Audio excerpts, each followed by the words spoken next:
Because this is the start of a new season, can we get everyone to go around, introduce themselves, and say what character they're playing? My character is Ermis. He is here on a mission, and he will do what he needs to complete it. All right. Perfect. Can you? fair. Sorry. Can you also say who you are? Be like, I am Frost. I am playing. I am Hermes. Frost, and I am playing as Ermis, and he is here on a mission, and he will do what he needs to complete it. Rain, I really hope you keep all of that in. Like you saying, can you please, please, Yes, do that. I am Sherb, and I am playing as Makra, shortened to Maki by Azur. My character is on a tide call, which for Tibetans is essentially the same as you drop your house name and go and find out where you belong in the world. And he ended up as a guard for Azur. Well, I'm Moonchi. I got kidnapped by Ori many months ago to work on Utopia, and I'm playing Azur Blessings, a member of the Atlas royal family, and they are on 2 missions. 1, investigate the Maelstrom, and 2, find any clues or whereabouts of their little brother. Hello, I am Natsuno, playing the lovely Dr. Gabe Dulce. Gabe is a scientist from Uto who has traveled to Paya to search for some lost research and learn as much as he can, as well as, conduct experiments along the way. Hello, I am Rain. I am playing Surreal Windkeeper. He's basically just here because he's been hired to be here and he really doesn't want to be. And that's pretty much his whole personality. I'm Cobwebs or Cobs. I doodle a bit. I'm playing Sombers, who is the Draco Ling. She's almost 8 feet tall, which is also her entire personality almost. She's trying to figure out how her curse was broken. If this is your first time watching, make sure to check out the Session Zeros if you haven't already. You could probably catch the story without them, but if you're interested, they'll be in the playlist as well. Okay. Guys ready? Yep. Yeah. So, you guys have all kind of made a little bit of eye contact with each other at this point. You've taken a glance at each other, and each one of you kind of stands out in this city regardless. Everyone kind of pops up on their ship, looks around, sees each other as all of your ships happen to port and dock around the same time. But before there's any time for conversation or anything like that, a large meteor has struck roughly about right here. And this comes with a violet streak that has kind of scarred the sky across beneath it. And what has turned into this giant purple plume of smoke and dust and everybody is staring at it. Cora and Vina specifically take a peek at it. For a moment, Cora takes a side glance to Surreal, and Surreal, Alex, looks over at it, looks at you, looks over at it, and kind of just shoos you off. Understood. I'll start walking towards it. Dr. Gabe is going to see the meteor crash down and go, "Oh, goody!" and full sprint towards the impact site. Wonderful. So Gabe has begun the careening movement over towards that. Is there anybody who's not going to follow the meteor? I'm going to start from left to right. Sombers. Sombers is flying. So you guys watch as this large Draco Ling, this draconic humanoid figure, bursts up into the air and begins soaring towards it. I'm gonna try and kind of usher Azur down onto the dock first of all. Solid ground first. I am curious. I'm literally jumping down into the dock and going towards it. All right, Maki, you kind of put your foot onto the gangplank and you put a hand out for Azur, and Azur leaps out, skips the gangplank entirely. Hold on. God damn it. Ermis, your entourage has already begun trekking forward. I will continue with them. Perfect. What starts out as a peaceful walk, or flight in some cases, turns into this large crowd as you see that tons of people, masses of people, have begun to gather around this meteor strike. And what has basically been, luckily, a unpopulated portion of the city, from what you can tell so far, has turned into this gigantic crater nearly 10 meters deep and who knows how wide, as in the center is just this dark dark gray and black massive rock with these violet veins streaking through it. Well, first things first, I'm going to investigate the meteorite and by chance attempt to harvest some material from it. All right. Are you looking to make an engineering test or an awareness test? Engineering is more hands-on. Engineering. Engineering? Absolutely. So you're going to move in. Go ahead and make your engineering test. 16. So you immediately walk up to the meteor and you just jump into the crater. A lot of people have kind of been holding off on the edge and just like looking from the edge of the crater. And you watch as this human is just flailing, just like arms waving as he just jumps into the mass of the crater. And you go to touch the thing.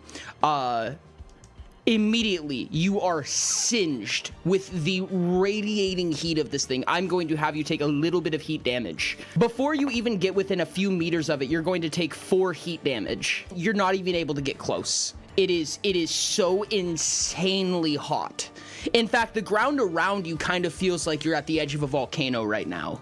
Surreal, somebody kind of ushers up to you, like just this random figure, this bestial folk, looks up and goes, "Oh my God, what do you think happened?" I would presume a meteor fell from the sky. What do you think happened? They kind of look down and look over at the meteor and then look at you and then look down. Yeah, I think it did.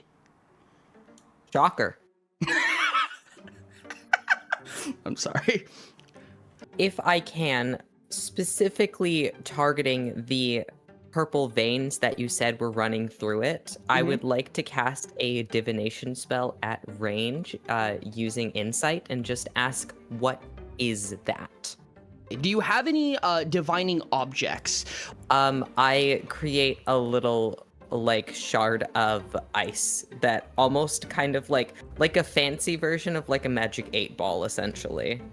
Though to most people it may not be so obvious what it says, you can kind of read the crystals as if you've done this many a time before. Not like it's its own secret language, but it only formulates in a way that really makes sense to you. And these crystals kind of formulate in a ball in your hands, and you get the answer in your head. It's a meteor. Shocker. Fair enough. Ermis, you watch as Cora and Vina are slowly tiptoeing their way around. They're being very polite, but they are pushing towards the front, and Cora specifically seems excessively curious about this thing right now. I am following very closely behind, whispering to her to be careful. We don't understand what this is yet. She goes, "Oh yeah, no, 100%. I honestly, I don't really want to do anything specific with it. And she starts tumbling down the crater. And I jump down after. Okay, perfect. And Vina, following close behind, stifles a snicker before kind of just teleporting in. This cloud of smoke, and he's at the bottom. And as she's tumbling down, like rolling on her side, he just puts his foot down, and she kind of goes, and just like hits her stomach on his leg. And he kneels down, and Ermis, only you hear her say, "Don't say a word. Don't you say a thing." I wouldn't dare. Everybody, please make an awareness test for me. While we're rolling, Surreal, I want you to know that it has become my own personal headcanon, which is unfortunate for you because I'm GMing, that your auguries are as mean as Surreal is. I think that's absolutely hilarious and so fitting. Is it a good time to point out that I critically successed? That is fantastic. Oh, wonderful. I got a 12 to my roll. I got a 14. I got an 8. I got a 16. And I also be got right a back. 12. So 36. Sombers, you have a wonderful bird's eye view of what's happening here. So you see down at the meteor, you have 3 people, and now there's a 4th person coming in. Kind of a cropped leather jacket, orange hair, and a hammer is walking in. And they have a hammer in one hand, almost like prepped and ready. You guys all see this person coming down with this hammer, a cold stone face looking in as they just kind of trot down. And you watch as they near in towards the meteor, the heat is emanating and glowing off of them. You can almost smell it for the people who are close by the meteor. You can almost smell the singe on them. There's a piece of paper sticking out of their pocket that's beginning to smoke a little bit. They're getting so close. And immediately she runs in and she grabs her hammer and she goes to swing at it. Now, Gabe, while all this is happening, obviously you see all of this, but in the distance, you see something else. Around this far away, there are a handful of people, probably 2 or 3 from what you can tell, humanoids of some variety, that are healing over, coughing up something. Some kind of muck is coming out of their mouths that they cough up off of the crater and a little bit down the horizon. Not a ton, maybe a few paces down the horizon. You know, that might have some correlation with what just happened here. Maybe we don't smack the rock. And he knows he's saying it too late, but he's saying it anyway. And you guys listen to this ear-piercing clang resonating through everywhere, almost enough as if the meteor is reacting borderline maliciously back. Please, if you are down at the bottom of the crater, so that's Cora, Vina, Ermis, and Gabe, please make a stunt test. Ermis rolls a 15 for stunt. Gabe rolls a 10. Cora and Vina manage to kind of catch their bearings with a little bit of struggle. Ermis, you land back for a second, you tumble backwards, back onto your feet, and just slide back in the dirt a little bit. Gabe, you kind of like fall back a little bit, but you land on your feet as your coat kind of like flies in this violet mist. As you watch as this girl that just smacked this meteor flies back, hits the ground, and then hits face first in the dirt. Gets up, brushes herself up. Gabe, she's about inches from you at this point, pulls out her hammer and shrugs, and then starts walking up again. I'm going to take the time to unsheath my weapons, touch the top of it to, like, her arm, and fire straight up in the air. And then I'm going to use a turn action to freeze her in midair. Okay, perfect. She's going to make a strength test against this. She will fail. And immediately she goes to walk up with her hammer, and as she's walking, she begins to lift up a little bit. And she continues trying to walk as she's being lifted up. And then she stops in midair and just keeps walking with her hammer. She's not moving. Maybe we don't hit the rock again. That was not fun. Do not do that. She stops walking, kind of plants her feet in this hallucinated ground that she seems to consider. Looks at you and goes, okay. And then takes her hammer, and you watch as she puts it in her coat pocket, and it slowly just kind of shoves in, and the head cartoonishly shrinks down to fit inside her coat pocket, and then she just kind of sits there with her fingers laced in front of her. Okay, wonderful. And I'm going to slowly lower her to the ground and release the spell. She just stands there. Sombers, you see the coughing and the hacking now. It's getting louder and louder. You've kind of caught a glimpse of what was happening now. I would have flinched at the girl being in the air, almost as if I was going to catch her, but realized she didn't fall. She looks up at you as she finally touches the ground, and she goes, "You're like a dragon, but you only walk on 2 legs. Do dragons walk on 2 legs?" I do. And I'm gonna land. Cool. And then I'm gonna point off in the direction of the coughing people. Is anybody else seeing that?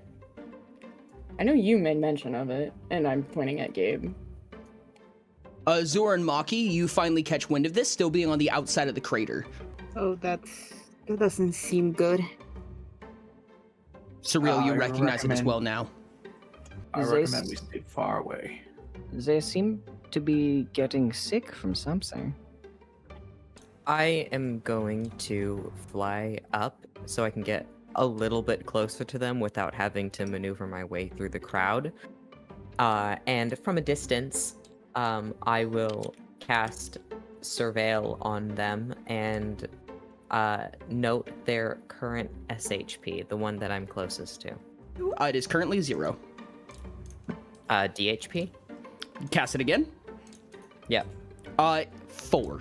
I'm gonna wait, like, the equivalent of a turn and cast it again. 4. I don't know. Is there a healer anywhere? These people are maybe not dying, but not doing so great. Well, let's see what I can do. A lot of the crowd around his kind of like the generic townsfolk that you can tell haven't really made any note of anything yet. They haven't really caught on. A lot of people are still looking at the meteor, but you guys seem to have caught wind of this very well in comparison to everybody else. And the moment that Cora kind of stumbles out of the crater finally and makes her way up, she goes, "Oh my god. Vina, come on." And she immediately begins booking it. I'm gonna blink in front of Cora and stop her for a moment. So We don't know kind what's happening with these people. puff of smoke, and you are in front of her, and she stops for a second. She goes, "Oh god, I hate when people do that." Okay, no, that's actually really fair. You, and she points at Sombers. I straighten up. Come here. Huh? We need your help. And she I kind will of fly out. squints, looks through, and then she sees Azur. You, Azur, right? Oh god, I really hope I'm right. I'm so sorry. Yes, that's me. Oh, thank goodness. long time- Okay, please Long time come no here. see, princess. Come here, please. I run towards there. She looks over and she looks down at the girl with the hammer against the meter, and she goes, "You stay down there, actually." And she just begins running up towards these bodies, pushing past you, kind of giving you a little bit of a juke, Hermes. She looks up at Surreal, who's kind of like floating up a little bit, and she gives you a little bit of a glare, and she says, "You're not getting out of this either." And what is this? I don't know yet, but we're gonna figure this out. And she kneels down immediately, and Vina kind of does the same thing. And the first moment, when you guys finally take a moment to look down at these people, they are just normal people from what you can tell. A beast folk and two dwarves right here. No specific defining features about them other than one of them has a really nice beard. They're kind of the veins beneath their eyes and a little bit up their neck are not like excruciatingly dark, but they're a little bit discolored and their skin seems pale. The discoloration is kind of happening around the neck region and a little bit around their wrists and arms. And a couple of them have been hacking up what seems to be like blood, but a little bit darker. And most of them have kind of fallen over and begun heaving. And Cora looks down and goes, "Okay, we need to find somebody a hospital. Where's the closest hospital? Does anybody know?" Oh, no one. Are any of you from here? No. Not even a little. Princess, I believe all of us just got off the boat at the dock. Can somebody fly up and tell me if you see a hospital? Okay. I'll fly up. Go ahead and make an awareness test for I me. guess we both do. That'll be a 16. 13. Okay. You feel like you see something, Sombers, but there's kind of a lot of buildings and you don't really know how to differentiate a civilization like this. You've never been a part of a civilization like this, so all these buildings look the same. Surreal, you catch one. You can, the only way that you're able to tell is from the attire of people walking in and out, probably about maybe 200 meters down the path, which is fortunately quite close. Looks like you're in luck. There's one not too far away. Now, before you touch them, She immediately picks one up. All right then. Well, anyways, Princess, what are you regardless of doing? that, one more divination spell. I would like to target one. Use insight again with my little crystal magic 8-ball and ask if they're contagious. You receive a sometimes. Cora immediately grabs one of these bodies and kind of like fireman carries, picks them up over her shoulder. And as she's walking by Hermes, she says, "I understand your concern. However, if you're going to follow me, you're going to help. Now pick up a body." I would recommend up. you get checked out after that. I will. Vina closes in and like begins coughing a little bit. Not in like a sick cough, like in a, oh god. And the foul stench has begun to perturb anybody who's super nearby. You can smell this kind of gross body fluid type scent. Venus, grab the other one. Are you sure nobody else should? I'm not really a strong type. A I'll little swoop nauseous. down and pick it up. All right, you have picked up the body. I do hold them like how you hold a dirty puppy. Okay, so you kind of pick them up you are holding this dwarf by the scruff, essentially. And Cora begins to trudge forward and lead the way. And she looks back at everyone and she's holding this person over her shoulder. She says, "Come on!" Okay, so you guys begin to make your way over to the hospital. Is anybody not following? I would like to go back to the meteor personally. I'm also going to go back to the meteor and investigate it again. The moment you guys begin to swoop away, Cora shoots a glare at either of you. Well, bye. Have fun. Well, I that hate settles to it. break this to you. I don't think that stops me. Well, that settles it. I'm following Cora. All right. I have to follow Azor. Vina's trudging close behind and is kind of like, and looking back at Vina, realizing that he doesn't have a body, Cora looks at Ermis and says, could you be a darling? Hand that body to Vina. Shut up, Vina. And could you collect the others for me? I'll do what I can. Thank you very much. And Vina begrudgingly picks up the body, kind of the same way that Sombers is, but with much less strength and grace. Just kind of like finger pinching them and holding them out as far as he can. You two, scientist, Iceman, the princess believes that you may be able to help in some way, so please follow us. But shiny rock. Shiny rock is not moving. It could move. You don't know the scientific process. It could sprout legs. You never know. If it leaves, I'll pay you 40 silver. All right, fine. I'll look at Ermis, look back at the meteor, and flick a 1d4 chill, very small, like ice sliver at it, and I want to see what it does. At the meteor, Yeah. it hits the meteor. Nothing special happens that you can tell. There's a little bit of a sizzle. I'll look back at Ermis. Fine. I'll come with you. Thank you. Please follow me. As we're walking behind, I'll kind of like look at Gabe and be like, royalty. Another understands the power of the royals. Power to be annoying. I'm going to do a very quick glare at both of them and then turn back around and keep continuing forward. To be fair, you're not wrong. Everybody else who is in the hospital right now, the moment that Cora walks in, she busts down the door, basically. She just barges through it. There's a door latch there, and you're pretty sure you heard a creak, a crack, and the door probably doesn't work anymore. But she goes, help, please! And immediately this copper dwarf busts out, and she goes, huh? What? And then she looks, she goes, oh no. Stafford! What? And she runs through here, disappears for a moment, and then returns back probably about no more than 30 seconds later with this large kind of orcish figure. Huh? Oh. And then begins to collect the bodies from you guys. The dwarf jumps up to Azor and says, so what happened here? Well, there was a meteor that fell, and then we saw these 3 people getting awfully sick after the impact. What kind of sick, if I may ask? Anything else you know about them? Sombers cuts in with vomiting blood and just ick. I don't think it was just blood. There was something else. Looks over to the orc and says, I think they might be at rank 3. If they're at rank 3, this is really bad.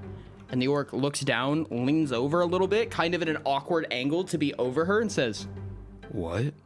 And she goes, no, you're right, maybe. Okay, let's go check. I'll be right back. No, follow me. No, yeah, follow me.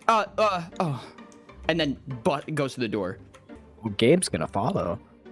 Is she talking to us? Well, the scientist has walked through. Hope not. Is anybody else Princess, following? what's your decision? I'll stand at the door. I guess I'm following. I'm curious. I'm sticking close to Cora. Mackie has no option. I really don't.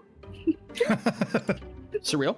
What I will do is I will stay out for the time being. But I will use probe to put my senses on let's say Gabe's coat, since we were walking together, so that I can hear and see what's happening. Okay. Gabe, Man, please make an awareness test for me. That is a solid 9. Nothing special. I'm just- Surreal, as this probe happens, are you actively taking vision through Gabe's coat? Yes. Okay, perfect. You have a nice little camera, kind of like as if it was coming from his coat pocket. So you're kind of seeing from his chest level right now. And you hear the dwarf freaking out. She's like, oh god, okay. First we need to, let's do a little bit of healing. Let's see how much we can heal them. She does, she closes her eyes and puts both hands on them and she goes, okay, this is not good. Okay, we can, all right, we can, and she goes to heal. And you watch as this glowing, vibrant golden light begins to shower over them. And nothing happens. And she goes, oh no. Goes to the second one, same thing. Finally, jumped over to the third one. She goes, no, not like this, not like this. Surreal, you feel a tap on your shoulder. So I'll pop out of it for a second and look. There's this older gentleman, partially cybernetic, not like well-made cybernetic, but kind of like a crude set of parts, you know, one claw for an arm. And a little bit of metal dipping into his coat. And he goes, I'm so sorry. I don't mean to bother you. If you were doing something, why are you here? We brought in those 3 people that are seemingly, from the sounds of it, probably gonna die. I just didn't go all the way in. You brought 3 dying people? I apologize. I was in another room. Oh yeah, well, if I don't know, if I personally wouldn't recommend you go and help them. They might be contagious. But if you want to help them, you're welcome to go in. They were throwing up a lot of like black goop, sludge, blood. I'm not entirely sure. I tried not to get too close, if I'm being honest with you. I see. Oh, this is another case of blood rot. That shouldn't be a problem. Blood rot is not lethal. What is this blood rot? Oh, it's a... You're a Cambion. You're immune to it, aren't you? You're about as observant as I am. I've never heard of this before. I'm not from here, if that wasn't clear. No, you definitely look the part as a foreigner. It's a disease that's been kind of rampaging for a little while. It's very new to Chimeros, at least in certain portions of it. The Middle Desert probably sees it a lot more than we do. Interesting that it happened here, but it's mostly just a fatiguing illness. Very spontaneous effects, but not terminal. Moving back to you guys, you watch as the dwarf kind of gets glossed over eyes and looks down and just takes a moment to pray for about roughly 60 seconds, just kind of mumbling unto herself. And the orc takes about 30 seconds to process what's going on and goes, oh. And then looks at you guys and says,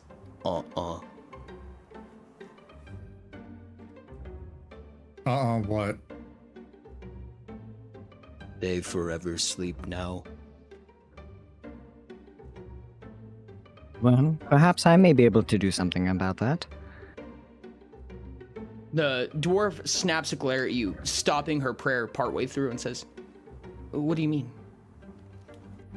Well, I am a man of science. I do have many skill sets. I may be able to run some experiments on them, see if I can figure anything out. I think you need to talk to somebody before doing that. I don't have. Oh, no need. I am such a great scientist. Let me help. She kind of freezes for a moment. She's not actively stopping you. She's definitely not consenting, but she's not stopping you in any way. And with that, I'm going to walk in. Okay. And the one with the purple base here, I'm going to hunch over and begin to commit an experiment on that. Okay. I'm scared. No, yeah, it doesn't do anything. They now have points of favor on on power tests. That's great. Oh, but that didn't work. So everyone who's watching has watched now Dr. Gabe come in, and you do have these medical gloves on. You do look prepared for something like this in all reality. And you pull out this set of tools and you begin poking and prodding for a second, and seemingly very elegantly. Like you very much seem to know what you're doing. As you slowly kind of open up a small little piece of their skin, you kind of do a little bing bing boom. You pull out a small vial of liquid, pour it in, rub 2 on their nose, and then pull back and go, voila. And they're still dead. What just happened? Summers is gonna shift her wings like slightly uncomfortably and then walk out towards Surreal. After that display, I'm just gonna kind of put one arm out and just start slowly ushering Azur back to the main lobby. I'm not gonna put any force against that. Judging by the way the pieces are, I'm assuming that when we try to back through this swinging door, we're probably gonna bump into Sombers. Cora is immediately gonna bump into you as well. Oh, sorry. No, Okay, so we have sorry. we have 3 people bumping into Sombers on the other side of this door. Sombers feels like a rigid wall. I'm gonna look over at Sumbers and be like, I'm so sorry. Oh, before you say that, Sombers calls out to Surreal. Yeah, I think they died. Yeah, they're dead. Yep. Oh, don't worry, darling, you're fine. Immediately, this cybernetic doctor looks over and goes, who are you? How many people are here right now? And you're sure the blood rot isn't lethal? I'm Sorry, starting to blood wonder rot? if it's not blood rot. Wait, blood rot? Yeah, yes. no shit. Give me just a moment. I'll explain more in a second. I just need to see. He walks by and he catches the 3 of you and he goes, sorry. Oh, princess? Correct? And Cora goes, oh, yeah. What's going on? And he goes, sorry, answer in a moment. And he walks in to see Gabe at the table. And he goes, there are so many of you. Are you a doctor? Why, yes, I am.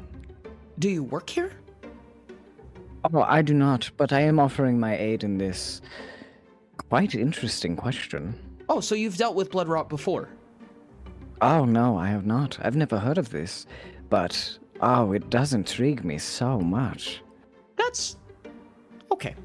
And he runs up to the body, he kind of pushes past you, and begins to examine each one of them. And he looks down and he goes, Charlie, you can go. And the dwarf tucks her head, holds her amulet super tight, and just runs out. And the orc slowly trudges behind her. And he examines all the bodies, and he starts putting hands on their chests. He casts a subtle spell that you can only assume is divination of some type. Looks over at each one of them, and he goes, this doesn't make sense. What happened here? I'm sorry, what's your name? The name is Dr. Gabriel Dulce. It's a pleasure to meet you. So I'm not sure if it has to do with the meteor causing these symptoms, or if it is this blood rot you speak. So this was a happenstance. Could be, but you know me, a man of science. I do not believe in just simple happenstance. Oh, of course. Please don't touch the bodies. And then he leaves. While I am alone in the room with these 3 bodies, I'm going to reach into my lab coat and I'm going to pull out a pair of spectacles with blackened tinted lenses, and I'm going to put them onto my face. Okay. What might these lenses do? These lenses are a beautiful little creation I've made that seem to offer guidance from worlds beyond our own. All right.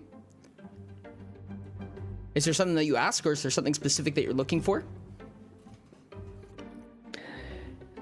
Many, many lovely voices who seem to know and watch our every move. What might you think of this? All right. Oh no. I will have a reply for you in due time. Coming back to you guys, the cyborg seems wildly perplexed, and he's pacing back and forth. This doesn't make sense. What do any of you have any information on who these people are? Identities, whereabouts prior to this meteor strike? No, and why would No. we? We literally just arrived as well. Something's not lining up here. This is kind of bad. God, I really hope this was... Oh, don't say that out loud. All right. Please explain. Divination spell? What was he just about to say? Surreal, the ice kind of flurries around you, and you get this scene in your head where he says, I really hope this was murder. Oh, interesting. Okay, I'm just gonna keep that to myself. The long story short is that it's an illness that's been around for a little while. Imperium, Shiet, I think, probably caught a glimpse of it, maybe a little bit of the Horn Range, but it wasn't very rampant, and the effects of it have been extremely mild for a long time. However, they come in what we call ranks, per se. Basically, how bad it is getting. But it's never killed anybody. It's been around for several years, it's been known for several years, and it's never killed anybody. I don't know if the gravity is bearing down on you like it's bearing down on me, but I'm just a little bit concerned right now. Is this blood rot contagious through physical contact? We're not really sure. The problem is that blood rot has been extremely spontaneous. We have no specific cure for it. We really don't even have a way to interact with it in any meaningful way. And sometimes people just get better spontaneously. But it doesn't seem like anybody said sometimes. Yes, we've gotten that response many times now. I don't know. It seems to have a mind of its own. Well, whatever happened to those three doesn't seem like a zero mortality thing. I would be scared to agree with you, but my optimism says otherwise. What are the odds that 3 people that are infected with the disease managed to die from it at the exact same moment in the same spot right next to a meteor that just fell out of the sky? If you ask me, it's not blood rot. He looks up, squints for a second, kind of puts a finger in the air, does what looks like a little bit of math in his head, and he goes, I've seen crazier things happen. We need to figure out this coincidence. I'm gonna need to do an autopsy, which unfortunately means I'm gonna need everybody to get out. And he kind of looks around and goes, oh, fuck. Princess! And Cora snaps a look. She's been like very inquisitive up to this point, paying a lot of attention. She goes, yes. And he goes, you know anything of the surrounding area? And she kind of nods her head a little bit. She's like, I've been around a little bit. And he goes, oh goodness, the Roastwell Inn. Please let them know that Xenar sent you, and I will make sure that you have rooms to stay. And she goes, all right. And she backs up, heads to the door, and she looks at everybody in the room, and she goes, come on, let's settle down for a little bit. We can come back here if we want. We can go to the meter. We can do whatever. But let's group up for a second. And then she stops. She goes, where's the scientist? I believe he's still with the bodies. You want me to get him? Please, if you would. Prior to Somber's coming in, Gable had already taken a blood sample and stashed it into his coat. All right. Go ahead and write that in your inventory. It takes up 1 slot. I know. Doc, it's time to go. But I was just starting to have fun. This is so interesting, is it not? I'm gonna walk up to him and put a clawed hand on his shoulder and just mumble, it might be to you, but they have business to attend to, so come on now. This claw takes up the majority of your shoulder and bicep. Presumably, unless someone tells me otherwise, everybody has departed? Yeah, Yep, I was following Cora. Okay.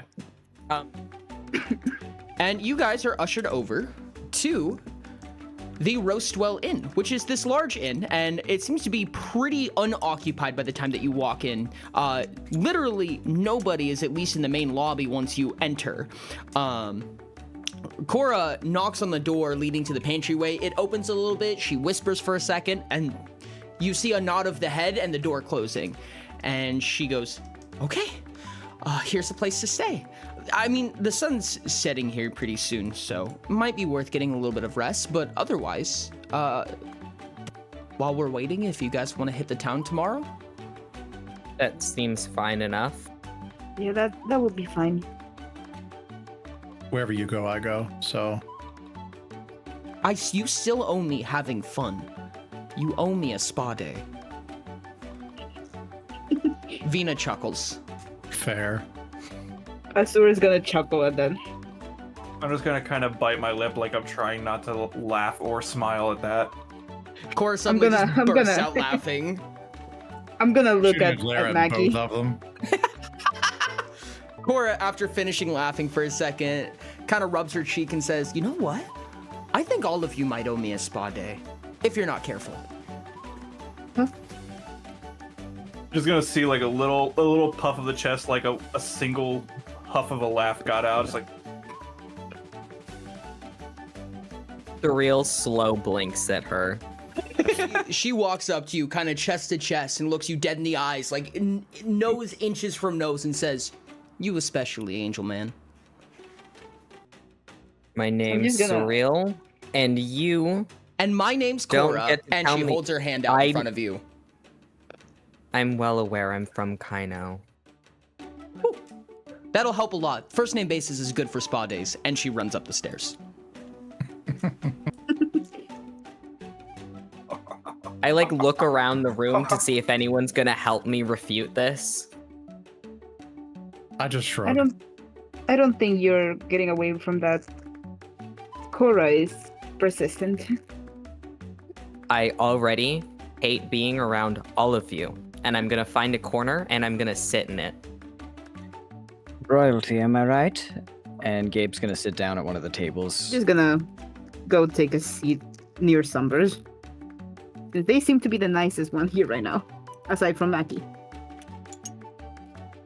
Food Sweet. seems to be pre-prepared across the tables. So all of these tables have been set up with various food products. You can tell that there's not necessarily like super vegan options, but there is meatless options. A handful of places, salads. But other places around the tables are scattered with fish, meats, beef, a tankard of ale and a tankard of water, at least 4 per table. I'm grabbing the fish. I'm gonna kind of narrow my eyes at anything like the meats that aren't fish, Mm-hmm. and just kind of rip a drumstick for myself and just kind of eye it before ripping into it. I guess I'm also gonna fry the meat that is in fish. For both of you, tastes oddly nice. Doesn't taste like as good as what you've had before. It's a little weird, it's a little chewy. Monkey, meat is meat. This tastes like meat and it tastes good. It has the nutritional value of a fish, if not more. And that's pretty cool. Azur, this is not well prepared for your standards at all. Oh well, this will have to do. I will dish up a bit of a plate for myself, and I'll set it down on a table, and I'll kind of lean over, put both hands on the table, and I'll be like, well, all right. We're stuck here together for the foreseeable future from what I am aware of, so I might as well figure what all of you are good at so I can figure out what I can avoid telling you to do. Go in a circle. Well, I'm good at experiments. I'm good at making people better versions of themselves. In use of those experiments, I mean, just the other day I experimented on myself and I feel strangely stronger. I straighten my shoulders and look over at him and go, well, I'm tough and I hit hard.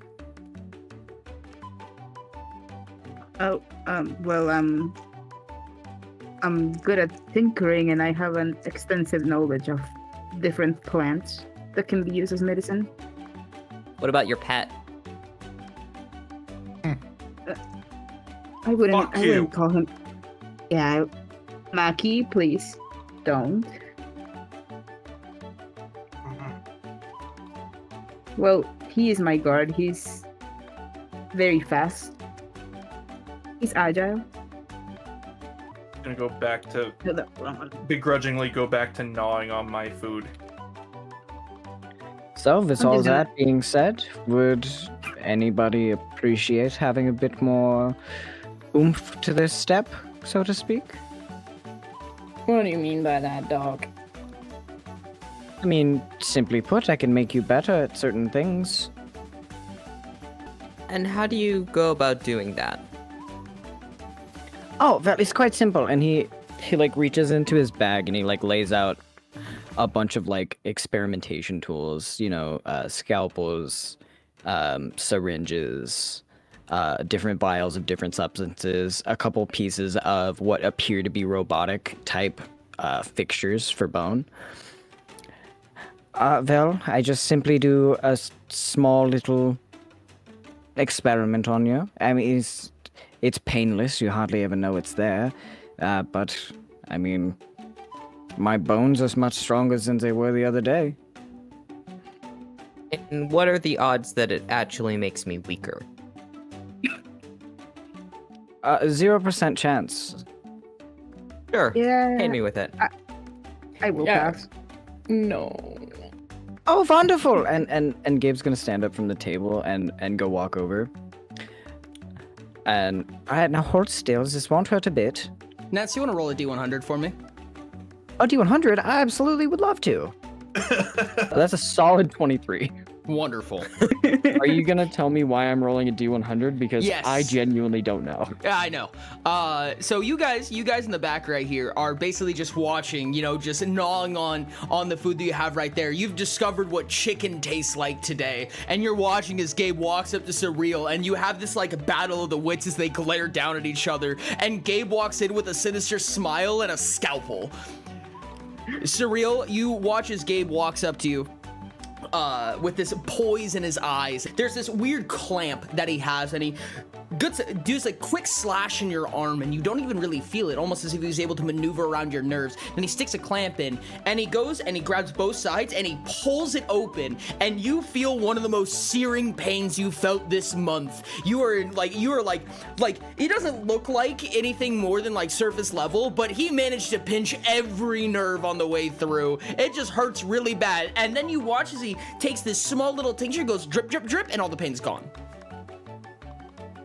I am going to try and play it as cool as possible. Please make a portrayal test.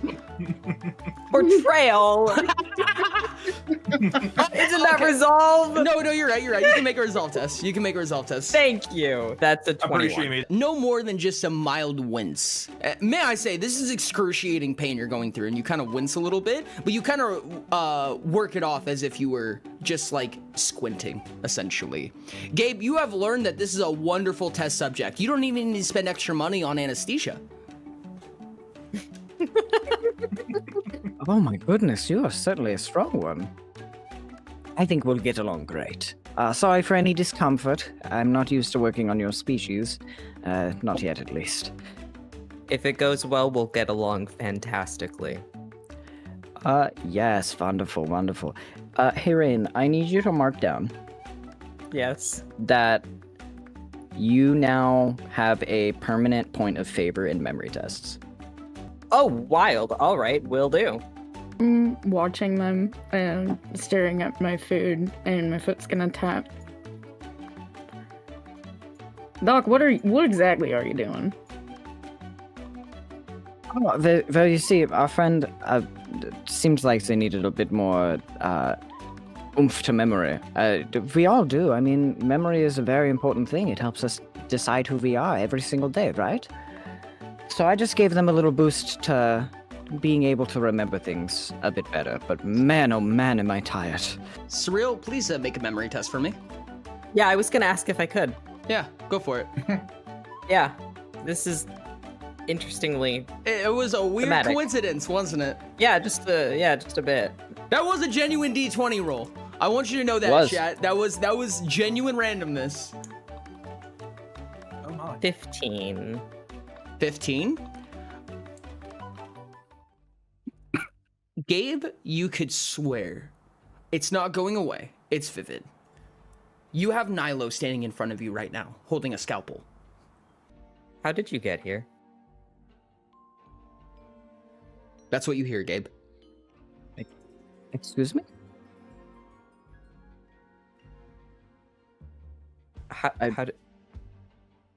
How did you get here?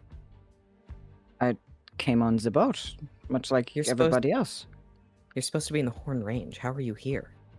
Alex Plot is standing right here, but they look quite a bit different from when you saw them an hour ago, maybe.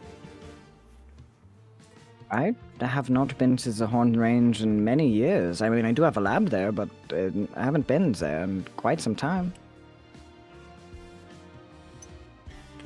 What do you mean? I mean, it's been, what, 5 years? You look the same. You don't look the same. What happened to you? Alex runs over, kind of maneuvers their way over and sits down and pops a squat and puts a little finger under your chin, kind of flicks you once and goes, "How are you feeling?" Fine.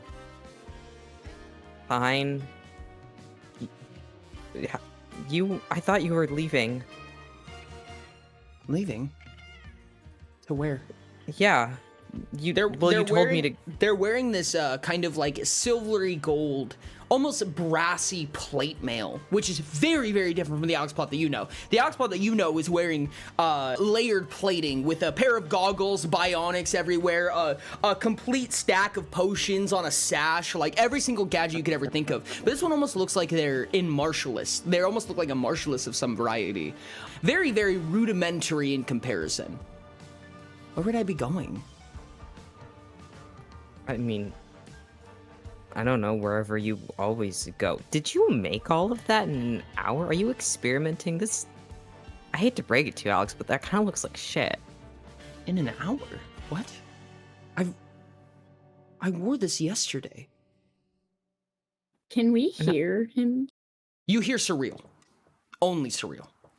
And I'm assuming if we look in the direction that he's speaking to, we don't see anybody. Correct. Alex cocks their head at you. What? Are you okay? And they put a hand up to your forehead. And there's this weird sensation that you feel the moment that they touch you. The moment that they put 4 fingers on your forehead, you feel almost at home in a way that you haven't in a long, long time. You've been on edge for years, at least. I'm going to move over to Ermis real quick. Oh, hello. Hello. Cora is sitting at the table, just kind of bored, expecting that people are going to come upstairs, and she's like, are they just never coming? I'm sure they're eating. There was a bunch of food downstairs. There's food up here as well. You guys see the 2 tables are equally catered. And she goes, well, we get first dibs on rooms then, if that's the case. And she looks around, and she opens each door, and she goes, this is the king room. And she yoinks it. And then she stops for a second, turns around and goes, I'm so sorry. Do you want this? Do you want this? I'm fine with whatever's available. Okay. And then she looks over and she goes, you should take the middle room. That looks like the best room. Following. And I don't want them to have it. If you insist. And then she kind of plops down on the bed a little bit bored. To be completely truthful with you, if we're going to inspect the Maelstrom, I think we should wait a little while. I think that most of the crowd's going to be happening at the beginning of the Maelstrom, and I'd like to see what happens to other people first, if that makes sense. Sounds good to me. So, if you want to take a moment to enjoy the city, I guess we have a little bit of wandering to do. Well, I go where you do. She throws herself back, and Vina kind of cross-legged sits on the other bed, and just one fist on his cheek just looks at her. And she sets the bucket down. This bucket that she's had the entire time. That is, she's been holding it, you know, basically like nonchalantly as if it's nothing. She just starts patting the top of it. And this small red ooze inside just kind of wobbles whenever she pats it. Pat. Well, if you're settled in, I'm going to go downstairs and see what everybody else is up to for the time being. Alrighty. And you walk downstairs and see a very convenient conversation of these 3 watching intently as Surreal talks to Dr. Gabe, who seems confused, and over here, where there is nobody. I ask why is the winged one talking to nothing? I'm just gonna kind of like inch over to him, just like slowly sidestepping. Alright. So from what I can tell, the doctor did something to the angel's arm. And then the angel got confused, started talking to the doctor like he was someone else. And now he's talking to someone that's not there. But that's all I got. I'm just gonna pinch the bridge of my nose and be like, okay, this is wonderful. I'm gonna walk over and ask Surreal, are you feeling alright? Surreal, please make a memory test with a point of disfavor. 12. 12? Yeah. The world around you is beginning to wobble a little bit, and you're recognizing something is feeling a little off. Would you like to fail? Yes. Okay. As you look over, you see Sombers, and as your peripheral washes away from Alex and away from Nilo, but Gabe, you look at Sombers, and then you look at Gabe, not Nilo, and then you look over and Alex is gone. I like stare at the ground for a second. And then I like push back and stand up and I'm like, what did you do to me? What was that?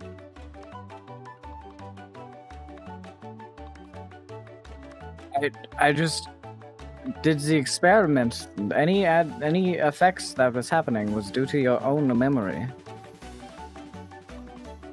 No. No, that was weird. Yeah, I'm with him on this one. What was that, Doc?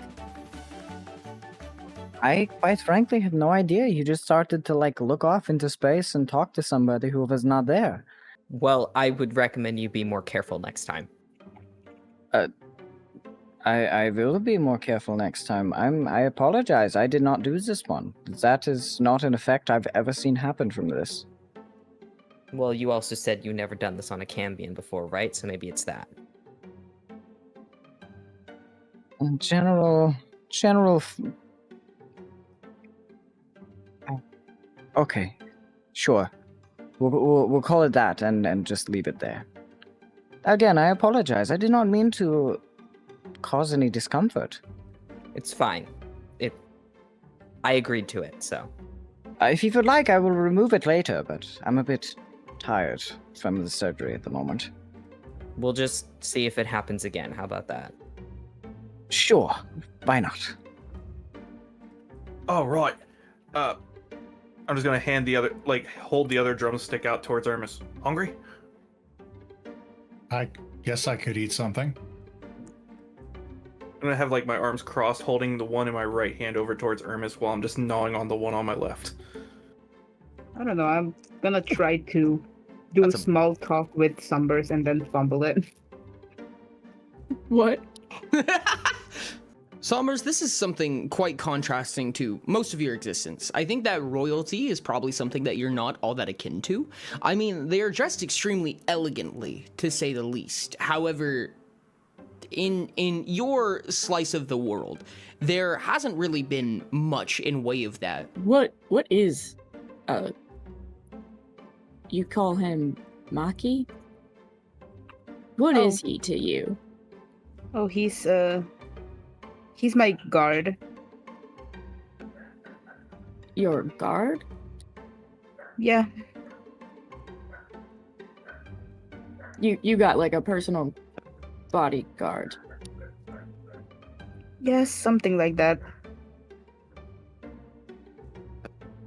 Right.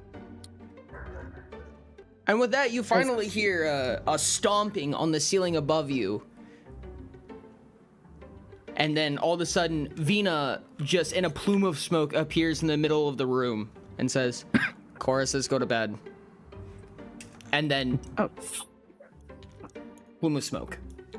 We got a bedtime now? Come on, Maki. Right.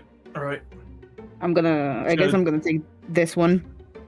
While I'm walking by, I'm just gonna kind of toss the leftover bone onto the table. Mm-hmm. Make my way upstairs. and I'm gonna kind of park myself right outside. I'm gonna open the door and say, like, get in here. Doc, you said you were tired, right? Why aren't you heading to bed? Sorry, I get so lost in my work. I'm trying to make this little device that records voices. Shall we then? She'll hold her arm out for him to walk so she can walk behind him. I'm gonna open the door and tap Mackie on the shoulder before dragging him inside the room. Tap, tap, yoink. Well, You I also still need to guard sleep. the door. No, So you I'm gonna don't. Kind of park myself and sit down with my back against the wall. It's an order. Go on the bed.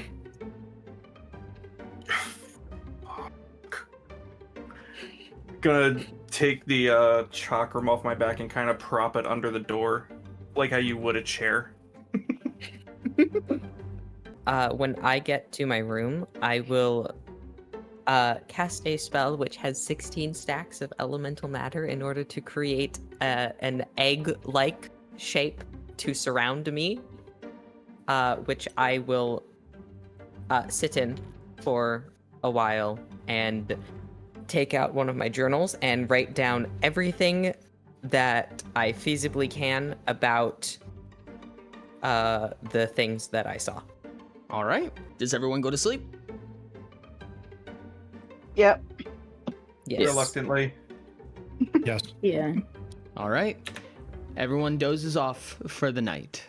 So as you guys begin to kind of fall away into a little bit of a slumber, the world around you turns extremely dark, and the next time each one of you opens your eyes, it's as if the walls have disappeared. The floor has disappeared. White, void world for a moment, and you can all see each other. So that was a fever dream. Where are we? I'm just gonna look around to see where Mackie is. Before anybody asks, there is nobody else accompanying you. It's just you six. My breath and this has giant picked up a flighting little. orb of light. Has anyone seen the princess? That's what you're worried about right now? Honestly, yes. Gabe will approach it and ponder the orb. Gabe is curious, but doesn't really understand what's emanating around him right now. He feels something, but he can't fully tell what that is. Natsuno, would you like to use your attribution?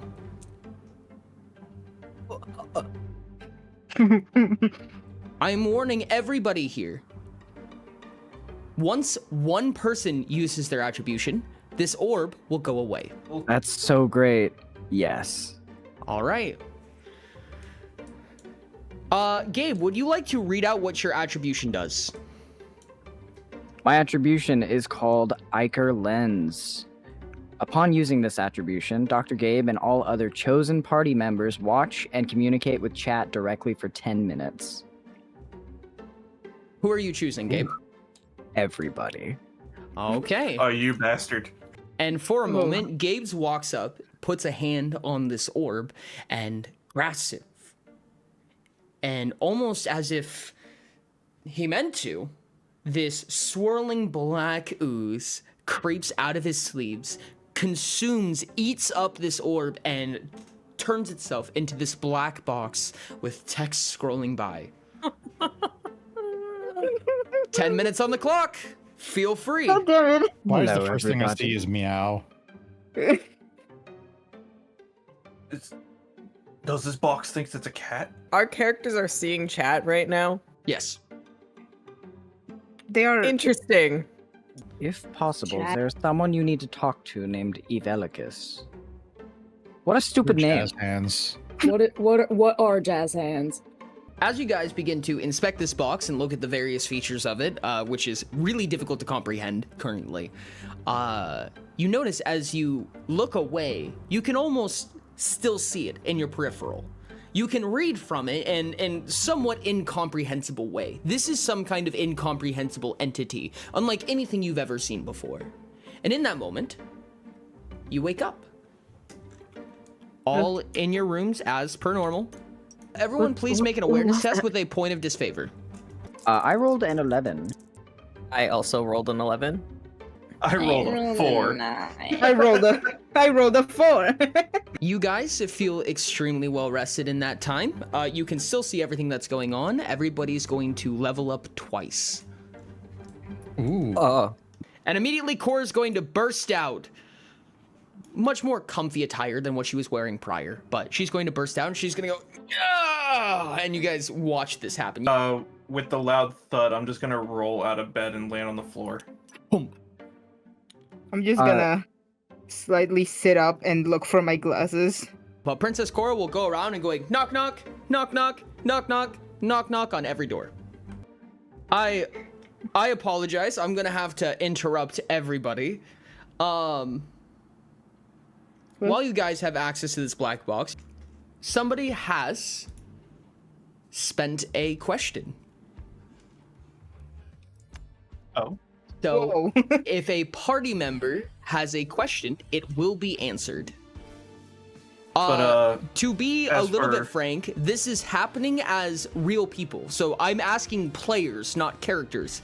This was a puzzle coin question that just got asked. Oh, wow. Huh. Redeemed just for you guys.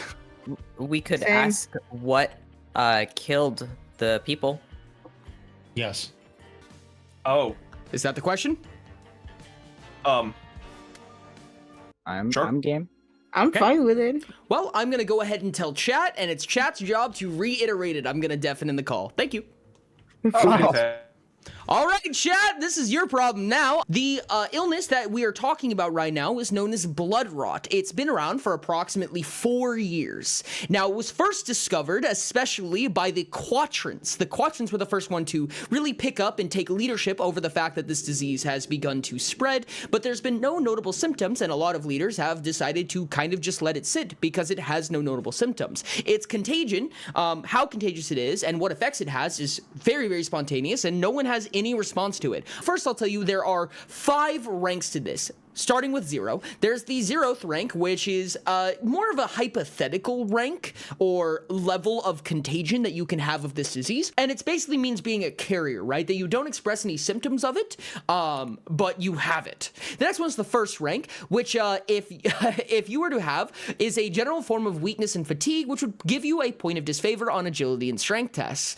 This is kind of shown in a mild graying and maybe a small cough, but it wouldn't really be all that severe. 2nd rank would be you get a point of disfavor on all trait-based tests, and a lot of times you'll get discoloration and darkness of veins.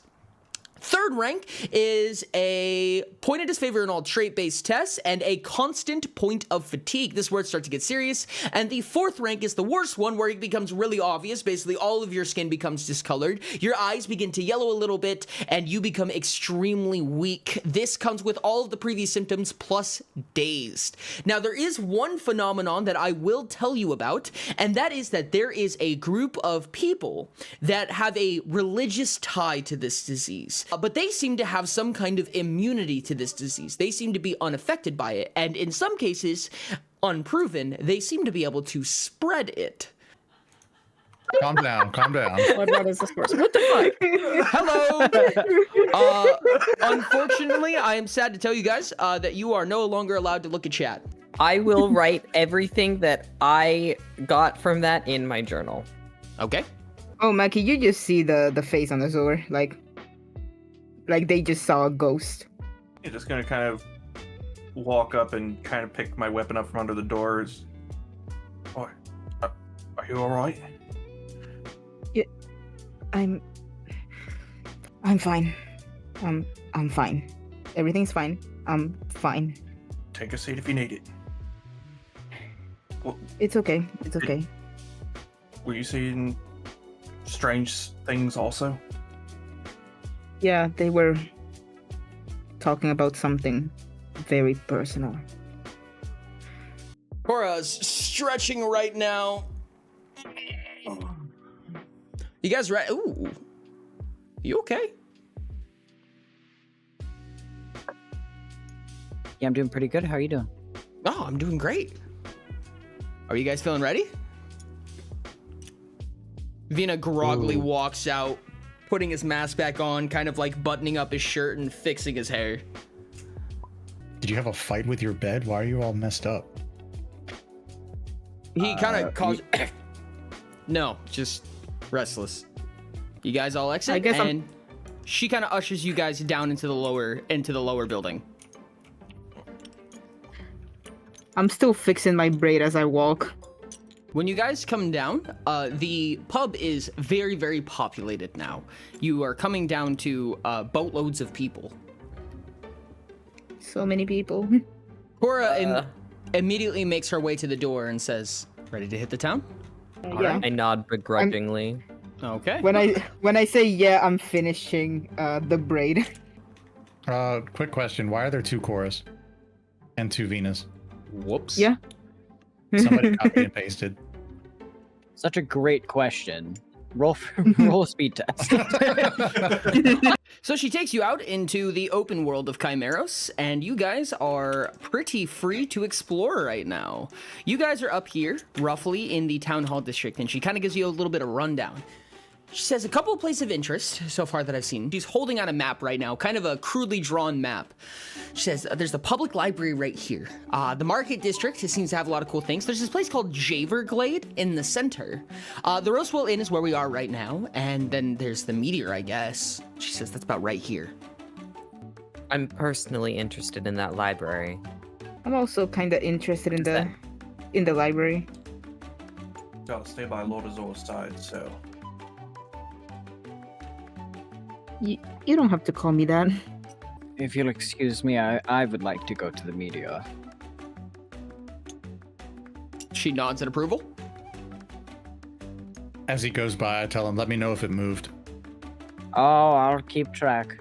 I don't want the doc off by himself. I can go with him to the Meteor if nobody else wants to. Cora kind of shakes her head and she goes, I really wanted to check out the market. I mean, if everyone else is going somewhere else. Hermes, what do you think? I don't really have an opinion one way or the other. Sounds about right. Okay, let's go to the market. I'm gonna start with you guys right here. And you guys have now made the trek over to the Meteor. Not really many people. The path that you took happened to be mostly through the forest, and you didn't manage to catch anybody on the way out. And the Meteor, Gabe, can you please make an engineering test? That is a 19. A 19? You look at the Meteor. It may have moved like an inch. It's hard to tell. What do you think it might have? That silver is mine. But anyways, I digress, and I jump down into the hole and check if it's still hot. It is still quite hot.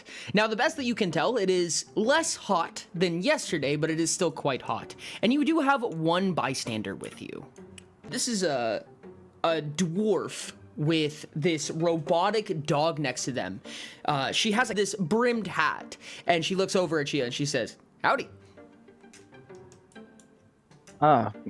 Greetings and good morning, I'd suppose. So, any interesting things happen with this meteor over your, I'm assuming, watch of it? Nothing too crazy. I mean, it's pretty rare, but I don't think it's anything too much of a sight to see. I think it's gonna take a while, probably a few more days before the sucker finally cools down. That's interesting. And as he's speaking, he's going to unholster his gun and place a bright, glowing blue potion onto the top of it. Okay. And he is going to shoot this potion directly at the meteorite. You want to roll a D100 for me? D100? What is a D20? This bottle splashes against the meteor, and it seeps in, soaks in for a second, then seems to just dribble off and evaporate. Whatever the effects of that potion were, good question. The dwarf is kind of taken aback for a second. He's like, what? Sorry. A potion of chill damage. I was attempting to hopefully cool it down quicker, but it's too hot, it seems. It probably won't help much. These things they have a weird reactive core to them. So when they first hit the ground, the inside of it's gonna get real reactive, and if you hit it too much, then it might actually just get hotter. Well, if we've nothing to do but wait, I suppose we can go check in with our other compatriots as he looks over at Sombers. If that's what you want to do, all right. You want to go ahead and make an awareness test for me? My awareness test is an 11. But I got a 15. 15. So you guys, as you're making your way back out of the crater, which is kind of this awkward walk uphill, you notice that from the last time you guys were interacting with this, and from that probably the girl who hit it with a hammer, there's small chunks of the meteorite sitting on the ground that seem to have cooled up to this point. Ooh, I will harvest it. You manage to take the outer shell of it, which seems to be not any special level of material from what you can tell. No more than common. Looking at the meteor, you can tell that the inside of it seems to be a slightly different shade from the outside of it, from where you can see the giant hammer mark. Surely there will be something incredible in this once it, cools down a bit. I will return back to you in a moment. Surreal, Azor, and Maki, what are you guys up to? I guess Is there any kind of function that things are organized in, or a way that you can search for a specific keyword, or anyone to ask, or anything like that? The library does seem pretty empty. There is one person that is sitting at one of the tables. They have basic attire, so you can't necessarily tell if they work here or if they're just reading or what have you. But walking in, there's tons and tons and tons of shelves, and they seem to be alphabetical from the best of your knowledge, but they also seem somewhat disorganized in that fashion as well. So it's a little bit hard to tell. It's not very often that you see wood. This entire place seems to be made of old, aged wood of varieties, maybe new at one point, but wood that's seen the test of time. Relatively common material here, which is nuance for you. Okay, so I'm just scanning around for both to see if there's any other Tibratin around. And also I'm also kind of searching for books about plants. Just the usual. Over in this section right here. As you're searching around, there is no other Tibratins here. In fact, the only person here is this woman right here. Seems to be a solar elf, an elderly solar elf, which is saying something. Since elves live so long. But you do manage to find a whole slew of books about botany and plants and fauna and all different varieties of things like that. Perfect. And since there's no other Tibratin, I can do this. I'm gonna start speaking to Maki on Tibratin. I'm gonna tell him about the other part of my mission. All right. In Chimeros. Perfect. I will attempt to search before I talk to this person. I'm looking for anything that uses the word disto, or now, based on what I saw, dystopia. Go ahead and make an awareness test for me. I rolled an 18. 18? A thorough search finds nothing. I will double, triple check, just getting slightly more and more aggravated as time goes on.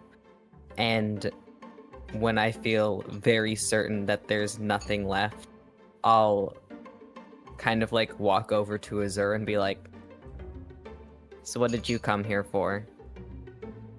I'm gonna flinch a bit because I kind of forgot that Cyril was there. And I'm gonna stutter a bit and say, oh, I was just looking for plants about botany and stuff like that. Cute.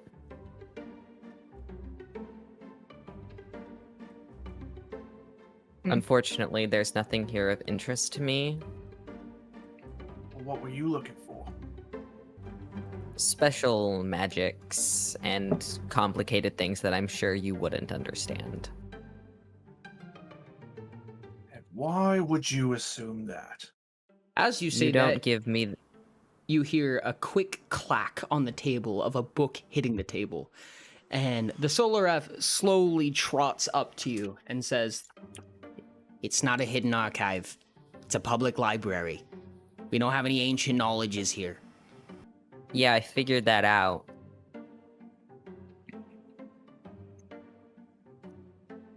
Then what do you want from Look, here?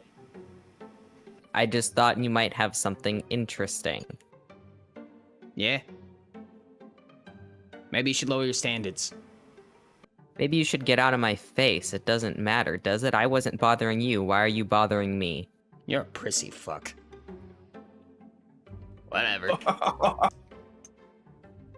I'm gonna put a hand on Mackie's shoulder, like, and just be like, shh, shush. I'll take a deep breath and be like, don't freeze, old women. We don't freeze old women. Okay, well, I'm going to leave before I do something that I regret doing or will get me put in jail. I hope you guys have a wonderful time looking at your plants. As you walk out, she follows you with her eyes, and from just a glance, you can tell that she is. And the moment that you put your hand on the door, she leans back and she says, "Come back anytime." I love this one. I'm just gonna keep talking on to Bratton with Mackie. I'm just trying to stifle my laugh. Just both hands over my mouth, over my snout. I'll start heading towards the market. All right. As you make your way towards the market district, you seem to meet a coincidental pile of friends. I say not loosely. And Corey goes, "Oh, hey, how's it going?" The librarians here are assholes. What? I thought they were supposed to be nice. Are they? And like, maybe not even nice. I thought they were just supposed to mind their own business. But they don't. Have you tried being nice? I don't That's a know what good that question. means. Never mind. Hey, look, a stall. And she trots over to one of the food stalls. You see a ton of things. This market is absolutely bustling. You see healers, you see a lot of food stalls. Specifically where you are, there seems to be a lot of food, including one market that has this young male who's patching up the girl that you saw from earlier. And she's like, "Why did you, come on, you gotta stop doing this." And the girl's just sitting there with like the blankest stare you've ever seen and goes, "I don't know. Seemed worth it at the time." He goes, "Oh God, what am I gonna do? Okay." Is there anything in the market in specific that you would like to look for? Well, I have a total of 0 silver pieces, so I think I'm mostly window shopping. Okay. You see a lot of food seems to be a very common thing around here. There's a lot of amazing foods here. Specifically, some people are even notifying that they have supreme foods that will make you strong. Sounds like a scam. I'm very curious on that one. I'm kind of eyeing it up a little bit. Cora catches a glance at you, looks at you with a side eye, then walks up and says, "How much?" The big kind of hefty man comes up and goes, "Not much, it's super affordable, in fact. Our best meals are going to be 50. But you can get a basic one for 12. For you, 11. She goes, "Cool." And she looks over at you. "How about somewhere in the middle?" And he goes, "All right." And he turns around and he starts cooking up food. And he pulls up 2 cleavers. And he just starts smacking the table. Boom, boom, boom, boom. You're smelling like every food stuff you've ever smelled at the same time. It's sweet and then suddenly it's savory. Then it's salty. Then it's like a little bitter. Then you swear you just smelled roadkill. And then it's back to berries. And he throws it all in a plate and it all lands so perfectly. And he sets it down. And it smells amazing. And Cora picks up the plate, nods, says thank you, and hands it to Surreal. What? Wait. No. Why? What? Because it looks like you wanted it. That was like 50 silver. It was only 40. That's not worth it. Just accept it. It's better that way. Why? I know what the problem is. And then she slams her fist on the table and she says, please. And the dude's like, oh yeah, sure. And he just keeps throwing knives around. One of the knives, at one point, he goes to grab another knife and he just flings the cleaver up and it sticks into the ceiling of his booth, and he grabs another knife. And after looking up, you realize there's like 4 in the ceiling right now. Every single one of you has been given one. Thank you. Surreal takes a bite and squints at it and then says, "It tastes like kindness." I don't know how to feel. Vina, lowering his mask, is taking a bite, and with his mouth full, he goes, "You probably don't know what that tastes like, do ya?" If food is kindness, you definitely don't know how to fucking cook, that's for sure. Hey, no, I cook for myself. I grow cabbages, thank you. Yeah, if you were to cook for me, I'd be probably about as bitter as you are, too. And Cora punches him in the arm. And he goes, "What? Tell me you didn't have it coming." Like, whatever. I throw 1d4 chill damage at him. You build this little ice crystal in your fingers and you flick at him, and before it can even reach him, like, you watch as it like gets between his eyes and he stares down the barrel of it, and then plume, puff of smoke. Vina is gone now. It's better without him around. Cora looks at you. Just wait a moment. He'll be right back. And almost on cue, Vina is sitting kind of like shoulder to shoulder, kind of leaning on Ermis. Everybody who has finished their meal, you now have 10 temporary hit points. This goes beyond your SHP. Oh. The man behind the counter is laughing heartily. "Never had a sad customer before. The name's Porg, if you ever want to see me again. Tell your friends that it didn't cost a lot of money and that it tasted good. Please, please." I'll be sure to come see you again, Porg. You seem quite the chef, if you will. Cora finishes her own food, and she's like, "Oh, all right, that was cool. Chimeras is cool. Isn't Chimeras cool?" Where to next? "I don't know. Where's Azor and Maki?" And speaking of that, hey, Azor and Maki, where are you?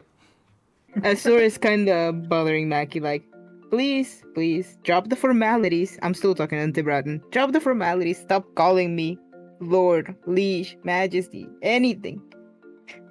Stop calling me that.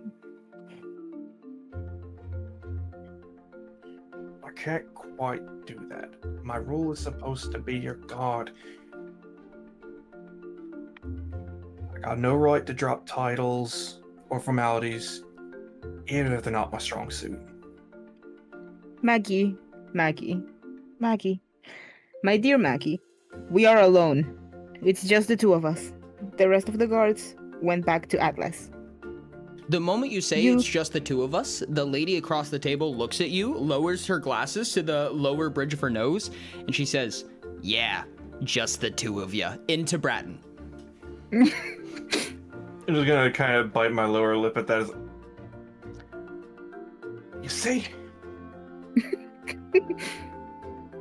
Well, that's not the point. Just please drop the formalities, and I'm gonna start walking towards the exit. I'm gonna kind of just shoot a look over at the librarian. She looks back As at we're you, walking up- pushes her we're glasses walking out back the up. door. She says, "Hey, sweetums." I'm just gonna look at the librarian and say, thank you for having us, and I'm sorry for the conflict from earlier. We get a lot of them. I'm quite the charmer if you haven't realized yet. Have a wonderful rest of your day. And tell that man to have one too. But do it in a kind of weird, sour tone a little bit. But don't tell him I said that. Sure. We'll be sure to do that. And I'm just gonna be gently trying to like push Azor out the door. It's like, all right.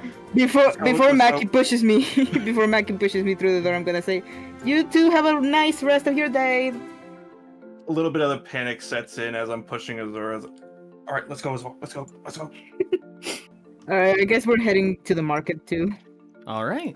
You guys head to the market just in time to watch your friends being confronted by 4 robed folk, one of which is substantially larger than the rest.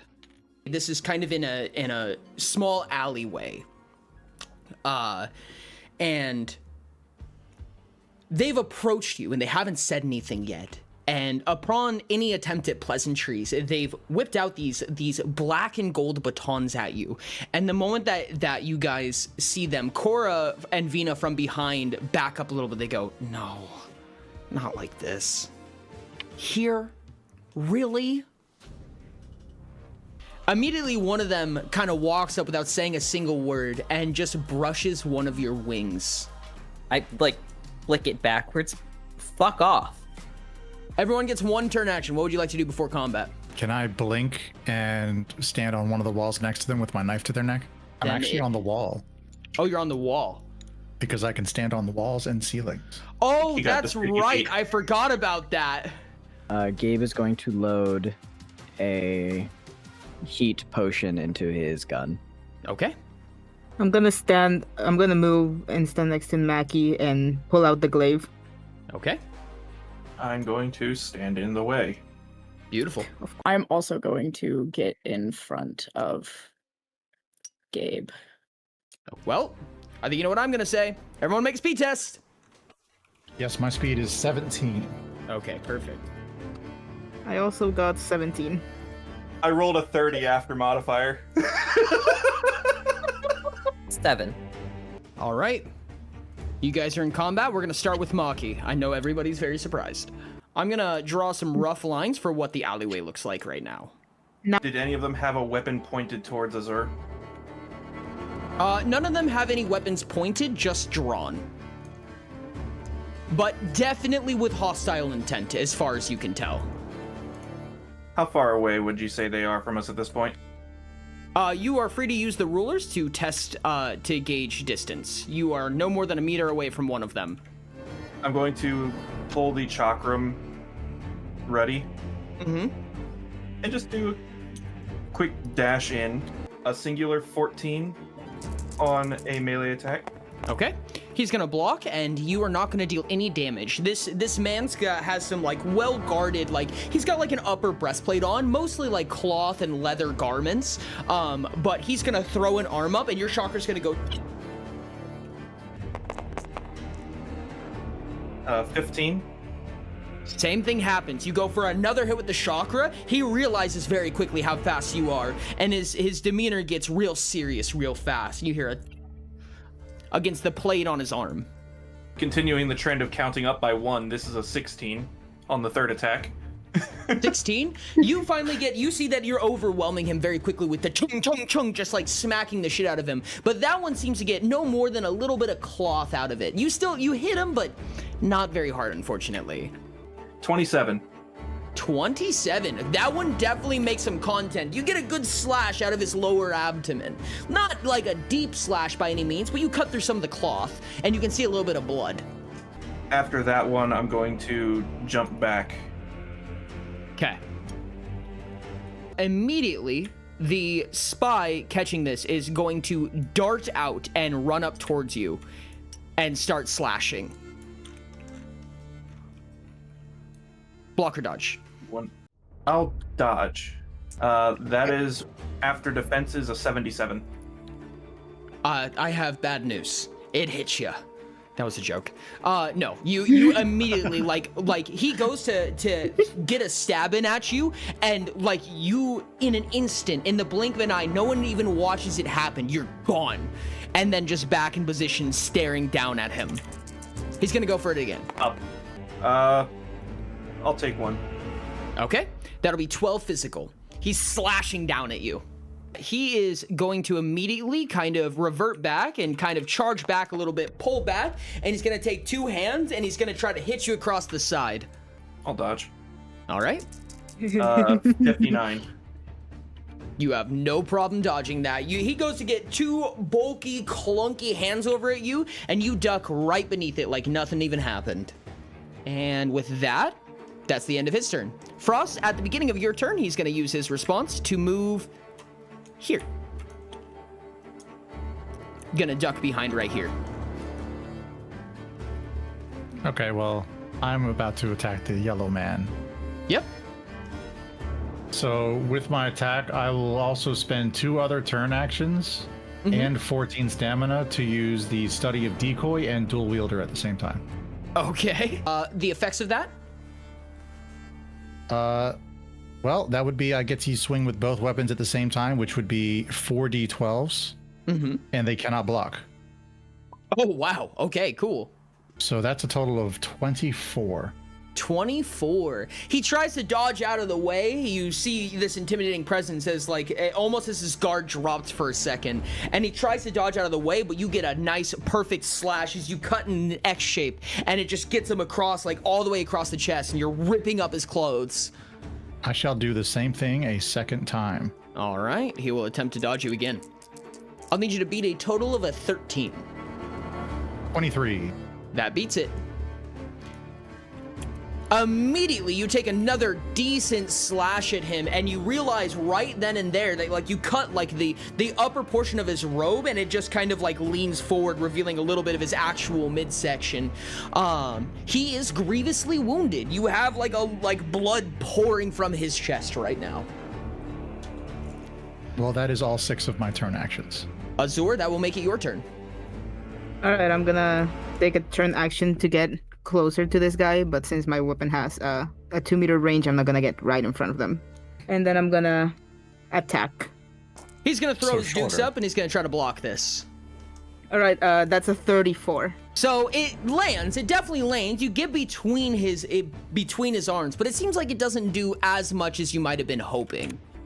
I guess I'm gonna move a little bit back, just a bit. And that will be the end of my turn because this weapon has 3 turn actions. All right, perfect. And it is this one's turn. He's gonna immediately take a decent swing at Surreal. He's got this huge two-handed, not a sword or a blade necessarily, but basically just a large wooden club. I block. Okay. He comes Silly down at Rain. you with 37 physical, down towards the crook of your neck. Boy. Oh, okay. All right. He's gonna look at you after getting that nice crack in. Are you down to DHP? No. No, I am not. Okay. He's gonna smirk at you and he goes, "Oh, you always go for the casters first." And he's gonna swing at you again. I will block again. 33 physical. Point. I am at 3 SHP. He snickers at you again. That's going to be the end of his turn, and it'll be this one's turn. This one closed into you on his ally's turn, and he's gonna swing his similar thing. This one is essentially a 2x4 with a couple of metal pieces sticking out the side. Who is he swinging towards to? Swinging at Maki. I'm gonna bob and weave until I can't weave no. That'll make 27 41. physical. Okay. So you expertly dodge out of the way. You basically limbo duck over the swing, and he kind of sneers at you for a second, looks over at Azor. Azor, you're gonna get smacked. Same Of 2x4. course. I'm dodging. You're looking at 37 physical right now. That's an 11. 11? Unfortunately, you do not dodge. You're gonna take 37 minus your physical defense. All right, Surreal, it is your turn. I'm going to use my interrupts on your turn to crack this dude. You motherfucker! 22. So he throws up this 2x4 that he's holding with these metal shreds in the end, and your chakra lands inside it, just putting a decent dent in the board, but it doesn't seem to make its way to him. Also, Can during this, I'll use an interrupt to keep up with the caster so I don't get too far away from him. can everyone make an awareness test for me real quick? For awareness. Oh, I rolled no. 9. I got a I rolled a 21. 7. I got a 13. I rolled an 11.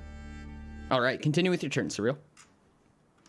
I'm gonna smirk back at the dude as like blood is just like pouring from my body, and put my hand past him and cast a lingering thermal spell on the big orange dude. Frost will kind of start to like gather around their boots and like creep up along their body. He's gonna It's block 88. in the form of trying to brush it off and get it away from him off of his legs. This is his second interrupt action. I got 37. That definitely hits. You see as he's like trying to brush it off, get it off, and he goes, "Ah, God, fuck!"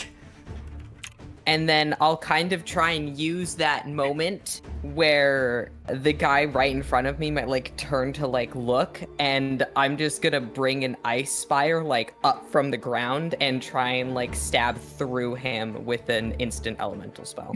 Question, are you concentrating? No. Okay. I'm focusing. Okay, perfect. Yep, go It's ahead and roll. for 1 minute. He's also going to try to block this attack. 60 chill damage. You watch as this icicle appears and materializes behind him, and he sees just in the last moment, he tries to swat it away, he hits his hand on it, but it goes through his side. Not completely not like in and out, but it hits and then deflects a little bit, but just leaves this giant gash in his side, and he cries out, like gripping, white knuckling his plank. I'll smirk at him and I'll be like, careful, casters bite back. That's my turn. All right. At the end of your turn, Maki, you're going to get hit, and you cannot respond to this unless you have something that allows you to be aware of unawareness. Oh, well, it's garbage anyways. 8 physical. That does not even go through my defenses. No, I assumed it wouldn't. So the dude sneaks up behind you and goes in and tries to stab you in the side, and you just hear... And he looks up at you and goes, Sombers, it is your turn. Lingering procs, yes? Okay. Yes, it does. Please roll. He's going to block. 35. Perfect. You watch as this ice is like crawling up his legs. He's like, God. He is grievously wounded. How far is the one in front of Surreal from me? 3 meters. Okay, so I'm grabbing my scythe. All right. And Oh my God, I forgot. you like the card says 3 meters, right? So Yep, you are in distance. I'm going to attack him with my scythe. All right, he'll attempt to block. 25, yeah. 25. So you guys watch as Sombers throws this, what looks like a staff at first out, and this misty black, almost gaseous scythe blade pulls out, and she swings around and up as it reaches 3 meters out, almost 10 feet out, and up through this guy, and he tries to swat the handle of it away, kind of the shaft of it, but even then, the formation, the amalgamation goes through his face, and he goes, ah! Cool. Can I do it again? Absolutely, you can. Yippee. Aw, damn, this one's only 16. Unfortunate. He manages, you go up and then back down, but he manages to just swat it out of the way. There's like tears streaming down his eyes from whatever you hit him with. Gabe, She's gonna grin really quick and just go, aw. Gabe, it is your turn. So the caster here is an enemy, yes? Yes. Perfect. I'm gonna lob this fire potion directly at him. All right, go ahead and roll. She will attempt to dodge. Just Okay. Go ahead and roll damage. 17. 17. She tries to dip out of the way, but immediately you just see this, and you watch as this burn travels up like her upper shoulder and like right above her breast and neck. She goes,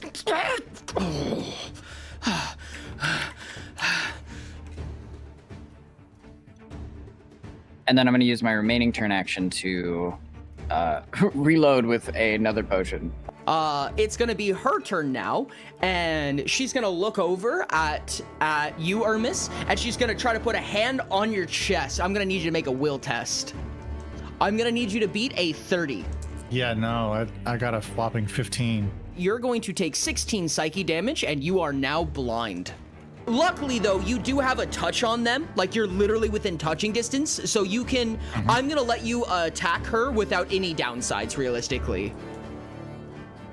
Okay, so I'll take one swing. That is an 11. 11? Okay, she's gonna have to make one of these. Oh, one of these. Okay. She manages to keep her hands on the spell, but she does get hurt by it. She's like, "Ah, fuck!" She's slashed to basically pieces at this point, coughing up blood. And While Ermis is dealing with that, I'm going to try and go for the neck on this guy in front of me. 20. 20. Covered in ice, he manages to, as he's just like kind of curling up in a ball essentially, he takes the plank and he goes, and he blocks it, he goes, please, I'll go. Go ahead and roll that chill damage, Rain.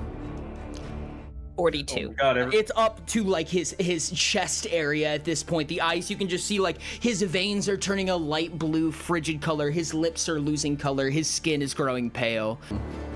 Maki, is your turn. Surreal, go ahead and proc damage. Sorry, buddy. 29. 29. As you watch this guy go, please, just let me, and the ice travels up his neck into his throat, and you watch as nothing more than a plume of ice comes out of his mouth, and he just falls over. Now, you should have thought of that before starting this. I'm going to turn to Azor and just go, be right back. I'm going to use sprint on this one. Mm-hmm. What's the total distance here? 10. You run to about right here, and you realize this dude is gone. There's nothing there. Can I use an interrupt to try and get around this corner while he's moving to see if I can keep an eye on this one? Absolutely. It'll be 2 interrupt actions, but yes. So, I'm going to do a stupid. Okay. My chakram is going to be around me as I just sprint full speed and spear this guy in the side. Okay. Blade first. I'm going to have you make a stunt test. You're moving at about, you said 22 meters per second? No, 18. You'll have to beat an It's the 18. fastest little tank. No, I got a 13. 13? Okay. You're going to take a d4 of kinetic force damage, a d10, and you're going to roll weapon damage without spending the turn action to do so. You're going to take 7 damage directly to DHP. And it wasn't worth it because I just rolled an 8. 2 1s and a 6. Dang. That sucks. Unfortunately, it clinks off of him, and he goes, please, I'll tell you all about the Phoenix Eye, whatever you want to know, please. I'm just here for cash. I'm going to take one look over at Surreal. I think I would essentially shrug, be like, whatever you want to do. As you do that, with interrupt actions, you're gonna watch as Vina teleports next to you holding this caster, and is gonna throw her down and then just flick a dagger at her, spearing her chest. And Vina will shrug and say, I'd let him go. He doesn't work for them. I'm going to give a kind of a swift kick to the ass All right. to send them on their way. Yeah, go ahead and make a push check. I'm gonna have you make a strength test, and I'm gonna have them make a stunt test. 16. 16. So you push them about this far away, and they immediately just start booking it. They just book it out of here. Congratulations. Combat has concluded.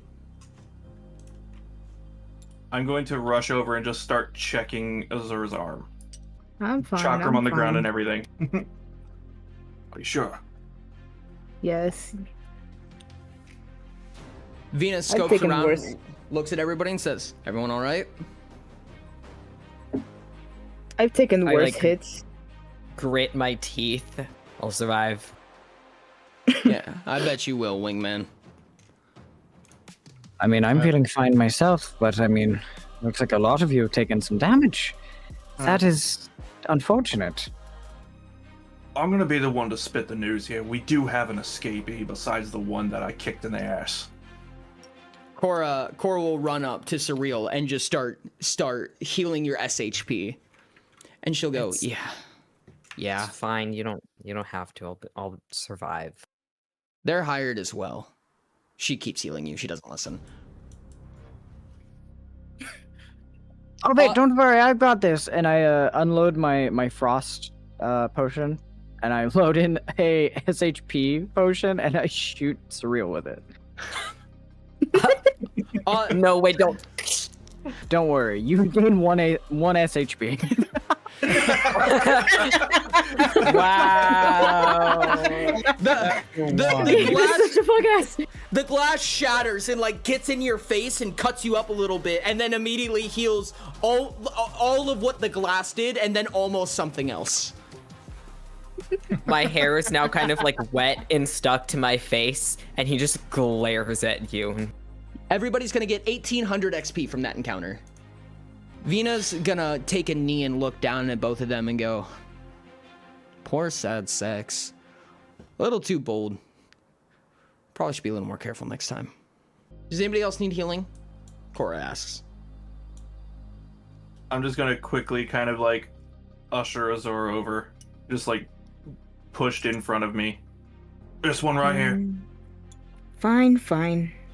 Cora will nod her head and put hands on you. Like as I'm pushing Azor forward, there's just gonna be a small trickle of blood coming from my mouth.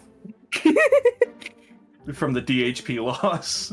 As that happens, Cora's gonna look over and like grab like the bottom of your lip and push it down, like looking for the blood and like inspecting you. And it's gonna go, oh, I can't heal that right now. I mean, I could, but it's gonna be a little bit expensive. When we get back, I can fix that. Do they have any like iconography on them, like symbols or anything like that? I heard a name. Yes, they do. There's two big things that you find. One of them is the baton that they were holding. They had this baton out and they were holding it out, but they never seemed to use it. It's this black, sleek baton with a gilded etch on it. And at the very tip of it is a crest that matches the badge that they have. They have this kind of like leather shielded badge with kind of a metal side. Also a sleek but matte black with a golden symbol. And it looks like a flaming eye. I believe they mentioned something along the lines of the Phoenix Eye. Quite interesting, and Gabe's gonna reach down and grab the baton. I've been needing a melee weapon. I do not have one yet. Vina inspects the thing as like, no, just from afar, just looking and goes, been wondering what those are for. I have a feeling those are a key to somewhere, but I haven't seen them use it yet. Surprisingly organized for being such a dog shit group. So you've dealt with them before? Were they like coming after you for vengeance or something? All the way in Chimeros? A few times I've ran into them, but not here yet. That was a little bit interesting. And no, I think these were just muggers. I mean, they had 3 hires. Fair. You want any of their stuff? Nope. Speaking of melee weapons, Gabe, they do have their 2x4s if you want those. Are they better than the baton? By miles. Okay, I'll take a 2x4. All right. It has the Claymore stat block. They also have a longbow and body armor on them. Cora suddenly, after brushing herself off and looking at you guys, she puts her hands on her hips and she goes, all right. We just convicted 2 murders. We need to go. They attacked us 2 acts of first. self-defense. I mean, they started. Yes, they did, but no one knows that. People only know that they're dead and we're alive. So either we leave or we're gonna go tell a guard. Oh, I could be quite persuasive. Okay, and she goes out to go tell a guard. And a guard is ushered over, and Cora kind of mumbles at them, yada, yada, yada. Ermis, you hear her talk about basically just reiterate what happened, how you guys were attacked. The guard jots over, and she looks at you and she goes, was there a sigil? I hand it Yes. over. She looks at it and she goes, it's another one of them. Well, I am supposed to take you in for questioning regardless. Cora looks over you guys, shrugs, and kind of like gives like a forced smile. While the party is distracted with the guard, Gabe is going to slip on the body armor. You are wearing the body armor underneath your jacket. In the quickest, swiftest, most nervous motion ever, you disrobe this person, basically shred their clothes off of them, take your jacket off, just hang it over your shoulders and put your jacket back on. And the guard's like, what? Did you say something? Oh no, I did not say anything. Do not worry about that. Gotcha. Okay. Well, if you guys would come back with... Why is he naked? And as you guys are walking, she leans over her shoulder and she goes, I don't have to restrain you, do I? And Cora goes, nope, we're coming. You guys are a good distance across town, essentially. No specific small talk comes from the guard. The guard doesn't really seem like they want to be here all that bad, but they do respect their responsibility quite well. And as you guys are ushered in, the guard walks up to you and says, I'm supposed to cuff you, but and immediately, without any hesitation, someone barges in.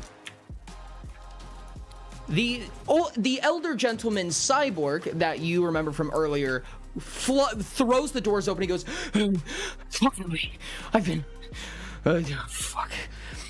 looking for you. It's the best possible scenario. They were all murdered.